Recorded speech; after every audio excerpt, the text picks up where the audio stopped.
Lubega Amawulire ku ssaawa zino 10:15.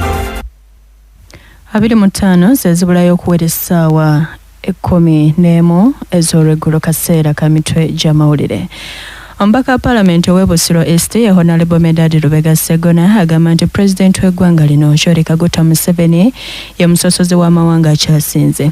So nga Minisitule y'Amasannyalaze n'ebyobugagga by'omu ttaka ng'eri wamu ne Smart 24 TV bali mu lusirika lwa nnaku 3 bweddu okusomesa bekikwatako bonna ku ngeri ey'okukozesa amasannyalaze nga tegaggwaawo ng'ate tegakosa butonde bwa nsi eno. So nga amaka 886 mu disitulikiti Namutumba gagagenda okuba nti galiyirirwa mu kusenguka okuva mu ntobazi. Gibadde mitwe badde Nabiccu Salima. Singa tulina omusase Namayingo.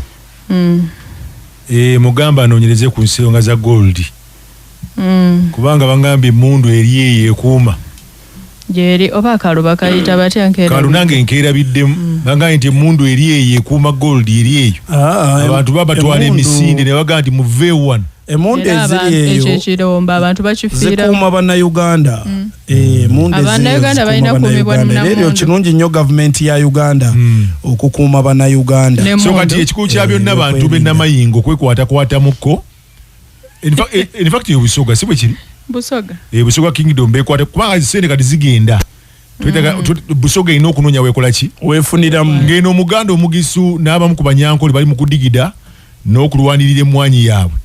N'abasoga mulwanirire gold wamwe Namayingo muberenga mufunamu ebikajjo bataddemu amaanyi nzo musuna ennyindo bataddemu amaanyi mbikajjo omanyi kati ebintu emibiri nyayo by'okusaagirira naye ng'ate biyamba nnyo eggwanga nga kyekituufu okulanga eggwanga likola ki n'okulaakulanya ebitundu byaffe kya bugagga nnyo ogenda ku history nti Gold ali mu Busoga wano kitegeeza abasoga n'obwaki abazinga muteekeddwa kuba bagagga. Tulinako naffe shareholder gye tulina. Wakati mu Buganda bagamba emmwanyi tekola ki?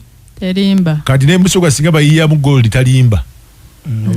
Gold ne gundi neki n'ebikajjo tebirimba. Bagenda gamba nti oyo wenzo gamba gezo okwate ku gold. Eri emmwanyi terimba eno bagamba gezo okwate ku gold. So kati awo tulinze tulabe ekyo kyo kyogedde ku kibere ku alati abantu bamanye ekigenda masewa Namayingo naye nga basibye abantu Namayingo eyo.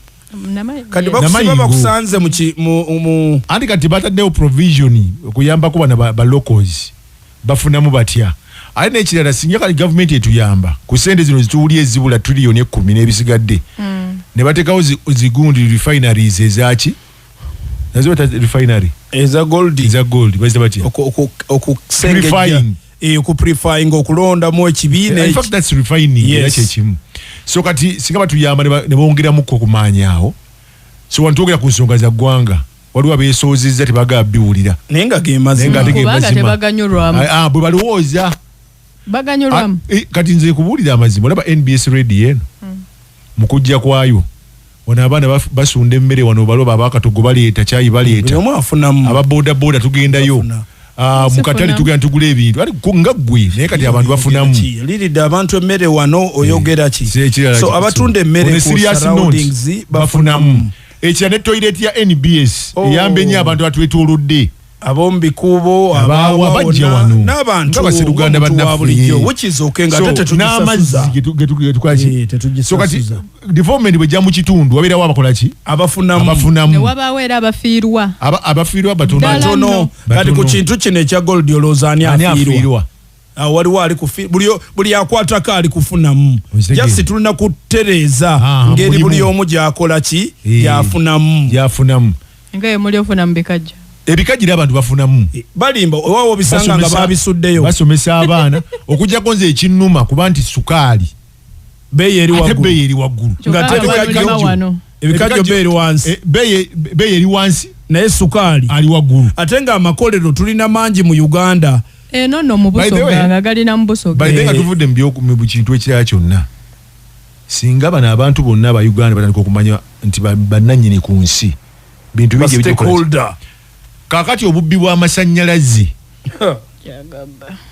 ate nga abantu bangambye Lubowa tukyagabba abantu bagambye eki bangambye tukyagabba naye lwaki bamanyirira gundi institution za government omuntu nayogeza confidence nti kale muli tulondola neera amasanyalaze tukyagabba awuli yakoze ekigambo ekinene yanga ndi mwasame ku radio neera tukyagabba kakati neŋŋamba nti okay bagabba tubakwateko tukyogereko naye kubanga oli yawadde reason Lubowa tusasulira amasanyalaze getutakozesa negatabaako ate nagano getwagala mu nyumba gali expensive wase mwogera ne gavumenti nenganza nanedda muli bannamawulire okimanyi abantu balowooza bannamawulire bamala buli kimu olina anti omugogu nangamba Lubowa Kyemba mu programu ya evening drive mwogere ku nsonga y'amasanyalaze okuba waggulu gayingiza ng'ate amasanyalaze gakolebwa muno nti wandivudde kuba nti tugasasula bbeeyi naye ofuna amasanyalaze oyinza omala omwaka mulamba naye nga wasabadde lwaki gundi bwana mwezi watatuleetera ku maneja wa waliwo eyaŋŋambi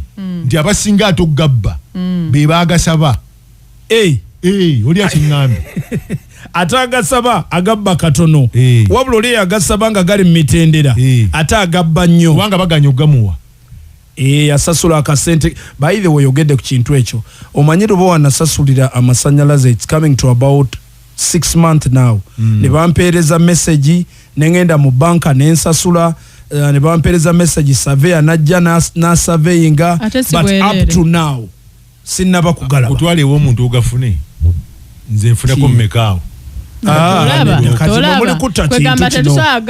tubeere bannayuganda abaagala eggwanga lyaffe tewali kintu mbu wenkolera ekintu olina kumpa ki eyo right yange okuba n'amasanyalaze kubanga sasulira naye nesava okujja tunina okwata 5 naye nina ekizibu buli saawa bankubira essimu nti oliwa wano waka ewo waliwo ab'amasanyalaze buli saawa waliwo ab'amasanyalaze kiki kino naye ng'abaana bankakasiza kale mbabuuza ku kyamazzi agugala isimu kunera tugabba Eliyo programu ya evening drive yanda kulyanda mwavulira amawulire sawa ku sawa gana n'amawulire ag'ebyemizannyo